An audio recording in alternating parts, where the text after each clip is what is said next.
महाराष्ट्राचे लाडके मुख्यमंत्री माननीय श्री देवेंद्र फडणवीस साहेब यांच्या वाढदिवसानिमित्त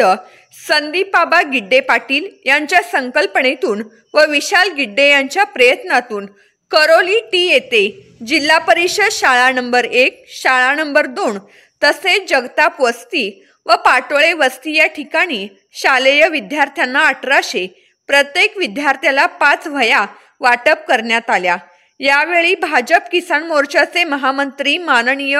संदीपाबा गिड्डे पाटील, रमेश नाना खोत, राकेश दादा कोळेकर, शंतनू पाटील, विनायक मोटे, अनिल कोष्टी, सुभाष गिड्डे, अरुण गिड्डे, हंबीराव गिड्डे, दत्तात्रय पवार, संदीप गिड्डे, विशाल गिड्डे, धनंजय करपे, अक्षय पाटील, रोहन कारंडे हे उपस्थित होते। शाळेमध्ये होत आहे आणि त्यांचं स्वागत आपल्या शाळेचे शाळा व्यवस्थापन समितीचे सदस्य संदीप गिड्डे यांनी पुष्प देऊन करावं असं मी त्यांना विनंती करतो।